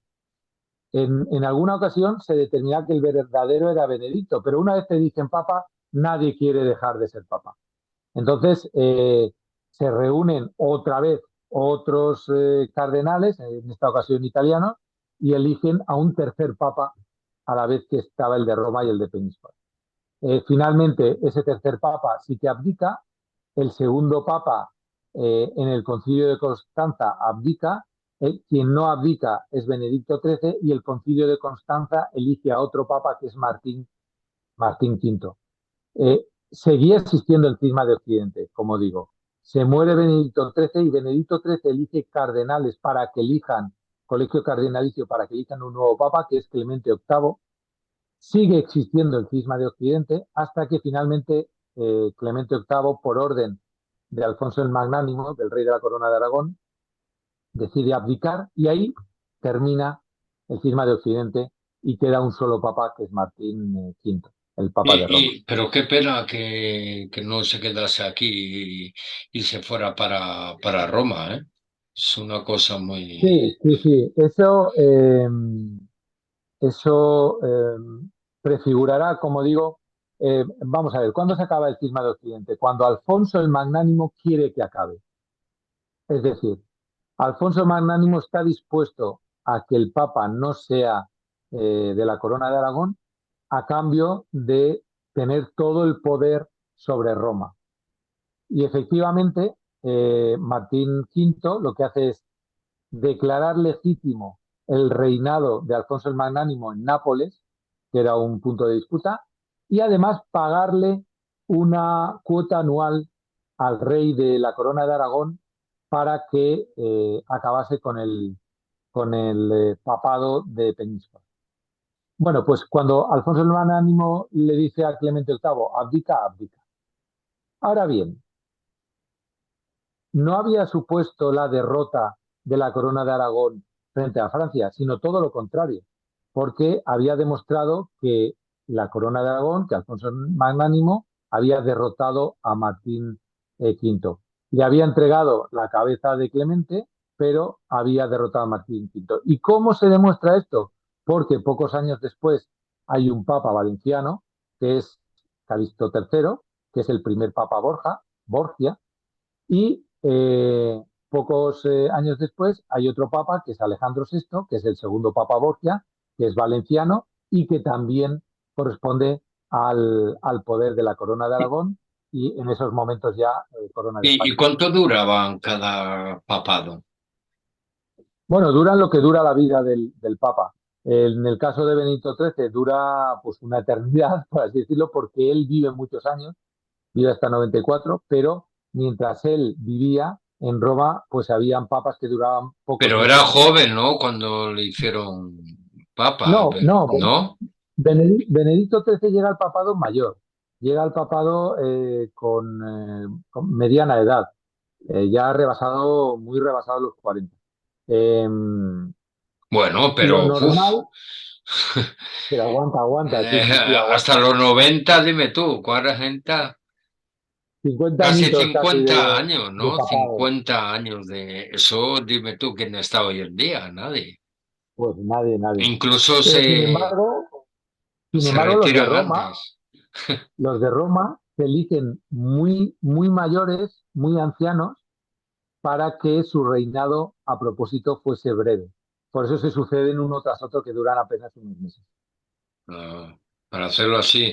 Pero claro, tanto viaje y demás, eso los machaca. Sí, sí, Con esa edad efectivamente. y con todo eso. Es que dale tela. Y bueno, según tu teoría, antes de volver otra vez a esos misterios, porque eso nos gusta, sobre todo en este programa, ¿qué teoría tienes tú si en el caso supuesto él hubiese ganado y hubiera quedado como papa aquí en España en vez del de Roma o tal? Y hubiera desaparecido y hubiera quedado aquí. ¿Qué pensamientos te ha dado como historiador?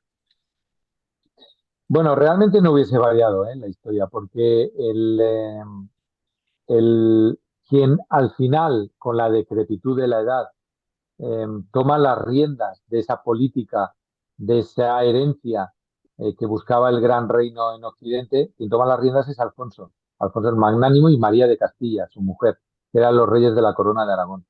Y consiguieron lo que querían, y consiguieron lo que quería Benedicto XIII. Por un lado, la unidad de España y por otro, o de la península, y por otro lado, tener controlado a Roma, a la cristiandad, ser los grandes reyes de la cristiandad. Fíjate que tampoco es una anécdota el hecho de que los reyes católicos sean denominados, sean nombrados por el Vaticano, por Roma, eh, reyes católicos.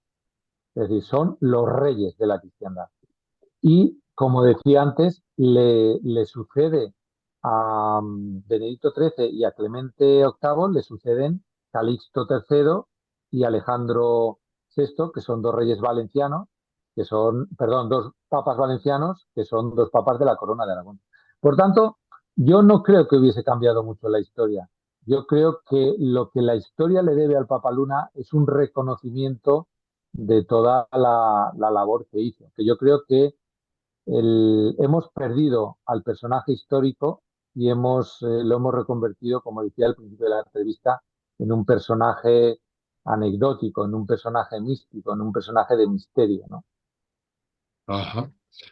Qué curioso todo este bagaje y toda esta historia. Madre mía, qué pena que no encontráramos tú y yo el tesoro, ¿no? Nos Sí, sí, haríamos, sí, vamos, sí. famosos, famosos. Porque claro, Famoso, famoso, seguro. en el caso supuesto, si encontráramos ese tesoro, algunos nos tendrían que dar, ¿no? Pero si no, digo, yo no lo devuelvo. Digo yo, Hombre, ¿no? si no nos compensan, nada de nada. Nada, nada. Si no hay compensación, nada, porque si no. Y bueno, volviendo, retomando a esos misterios, eh, el milagro de las arañas. ¿Qué significa el milagro de las arañas? Bueno, como comentaba antes, los monjes que cuidaban la basílica de Peñíscola vieron cómo se propagaba una plaga de arañas de forma rapidísima que hizo impracticable el, eh, el templo, ¿no? No se podía ni entrar con la plaga de arañas. Entonces recurrieron al Papa Luna para ver qué podían hacer, porque no sabían qué hacer.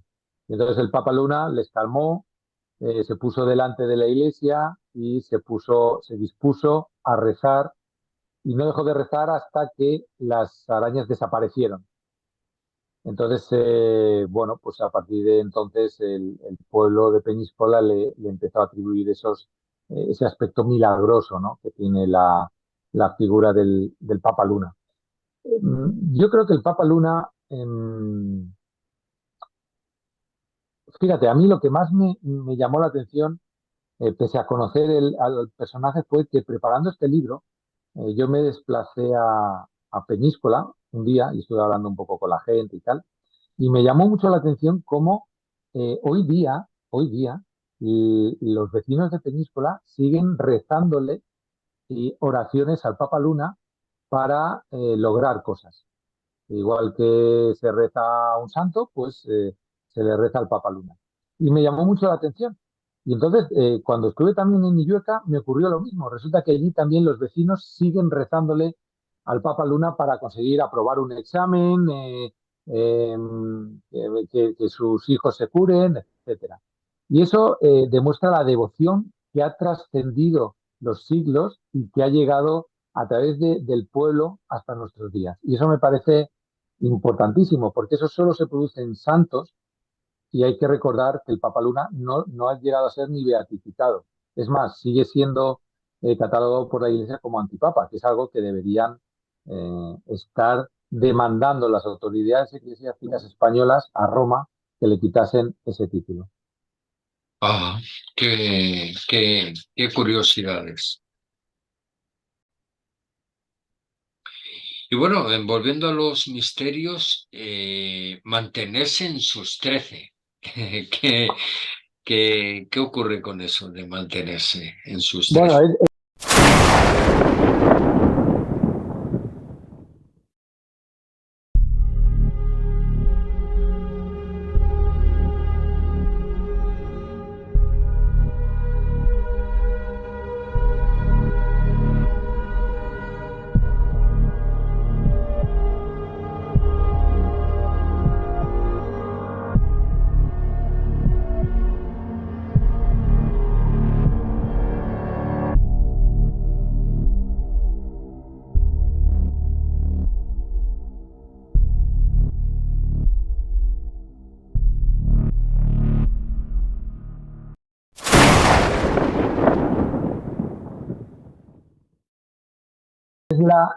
es la gran frase que ha trascendido a lo largo de Mm. los tiempos y que hoy en día cuando queremos decir, no, es que es un cabezón que está ahí hasta el final defendiendo sus ideas, pues es un poco, viene de sus 13 por Benedicto XIII, ¿no? Porque Benedicto XIII mantuvo que era el papa legítimo hasta sus últimos días. Fíjate que él mantenía su argumentación viniendo de haber estudiado derecho eclesiástico y de haber ejercido como profesor de derecho eclesiástico en la Universidad de Montpellier. Por lo tanto, sabía de lo que hablaba. ¿Y por qué decía que era el único papa legítimo? Pues decía porque él había sido elegido antes de que se iniciase el cisma de Occidente, es decir, antes de que apareciesen dos papas. Él había sido elegido cardenal antes de que apareciesen dos papas. Y constantemente se decía que no podían, que no eran legales los papas que habían sido elegidos durante el cisma de Occidente. Y entonces él decía, vale, vale, yo he sido elegido cuando ya apareció el cisma de Occidente como papa, pero cuidado, solo hay un cardenal que ha sido elegido antes de que existiera el cisma de Occidente. Y ese soy yo. Como soy el único cardenal legal, soy el único que puede elegir al siguiente papa. Y eso fue en uno de los argumentos que él mantuvo, por ejemplo, en la reunión de Morella con el rey Fernando, con Fernando de Antequera. Porque le pedía que, bueno, que intentase acabar con el cisma de Occidente. Y él le dijo, sí, sí, sí, yo estoy dispuesto, eh, pero yo elijo a mi sucesor. Y entonces los papas de Roma dijeron, no, hombre, no, faltaría más. Sobre todo el rey de Francia y el emperador del Sacro Imperio Germánico se opusieron porque ellos querían decidir quién iba a ser el nuevo papa. Pero realmente él tenía la legitimidad legal de la Iglesia, de la propia normativa de la Iglesia, para ser papa y para ser cardenal. Por eso mantenerse en sus 13 viene de que él argumentaba hasta el final de sus vidas que era el papa legítimo. ¿Y el códice imperial? ¿Nos Bueno, el crees Códice tú? Imperial Mm. es otro de los misterios que hay en torno al Papa Luna. El Códice Imperial es un supuesto manuscrito que existía en la biblioteca de Roma y que luego fue trasladado a la biblioteca de Aviñón. Y supuestamente el Papa Luna se lo llevó de la biblioteca de Aviñón a la biblioteca personal suya en Peñíscola.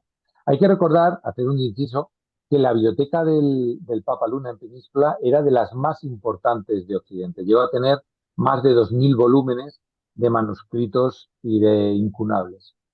A su muerte se repartió entre sus seguidores, entre el rey, etc. Pero disponía sobre todo del Liber Censum, como hemos visto, y también de este supuesto Códice Imperial. ¿Y qué tenía el Códice Imperial? Bueno, eso es lo que no se sabe. Parece ser, según algunos estudiosos del tema, este códice se heredaba de un papa a otro y lo debían de leer cuando eran nombrados y, por supuesto, después de la muerte o el fallecimiento del anterior papa, y en él se daban mensajes importantísimos para la cristiandad y para el futuro de Europa Occidental.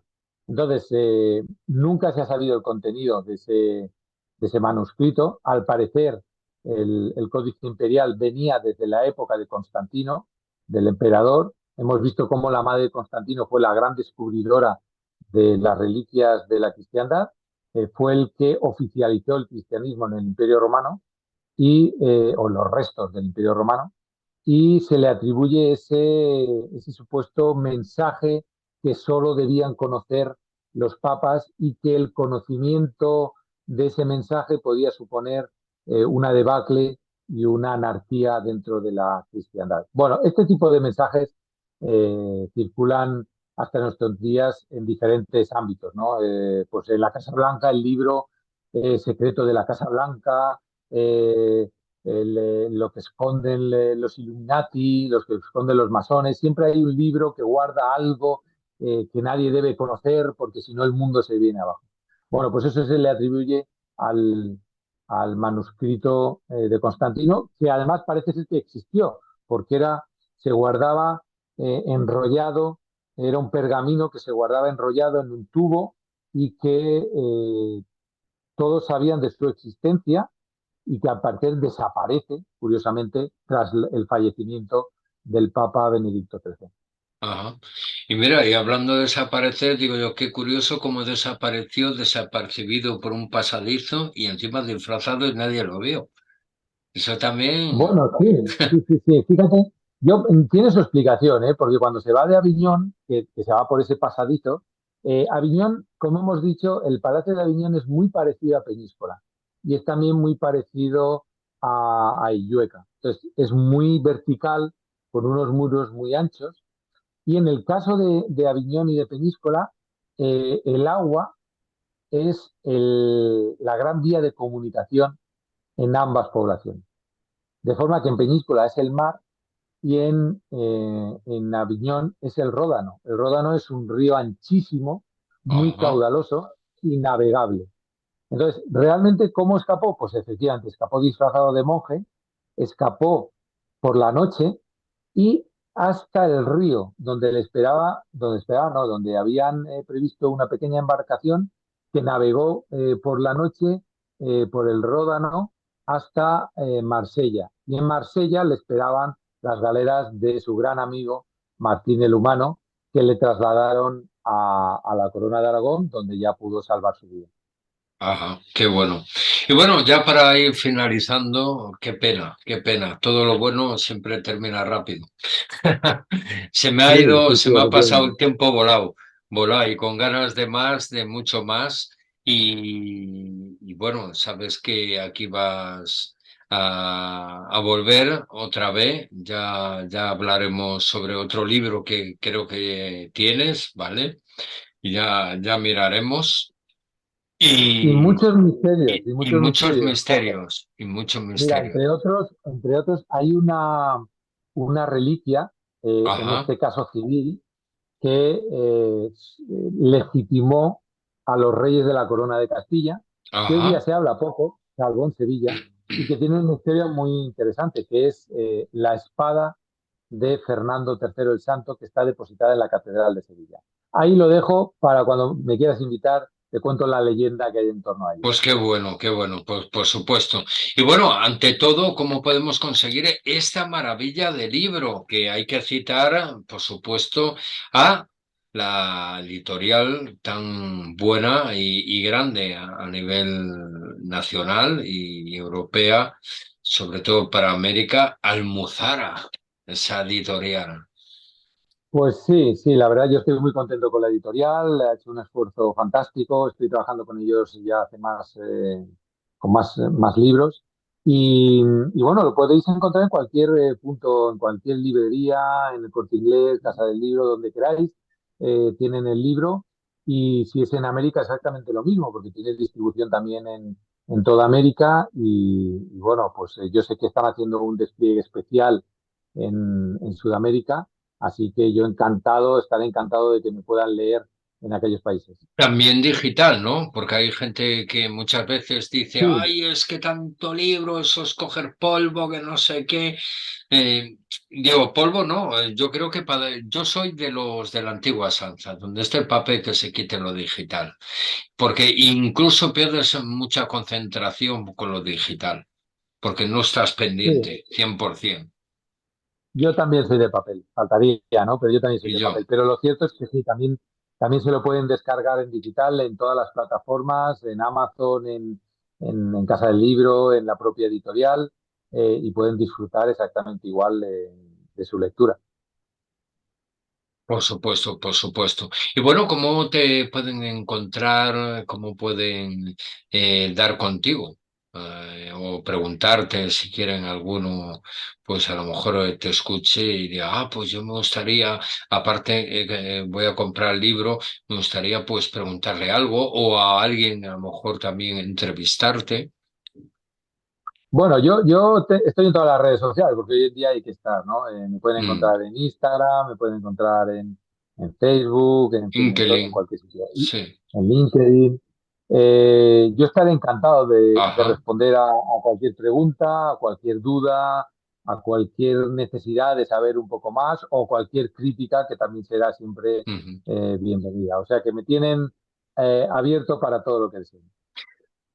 Pues yo para mí es un honor de haberte abierto la puerta de la pirámide. Ya tenía muchas ganas. Siempre andamos con el tiempo pegado, pero bueno, el honor es nuestro de haber tenido una persona con un bagaje, alto bagaje en la historia y sobre todo en estos temas tan profundos y a su vez que realmente resaltas y se ve la vocación y las ganas que le has puesto en el libro de realmente sumergirnos y explicarnos realmente cómo era este personaje, esta persona tan célebre, Benedicto XIII, Luna, ¿no? El Papa El Papa Luna, Luna. el Papa Luna, y que realmente se nota todo ese esplendor de sabiduría que tienes, que sigas así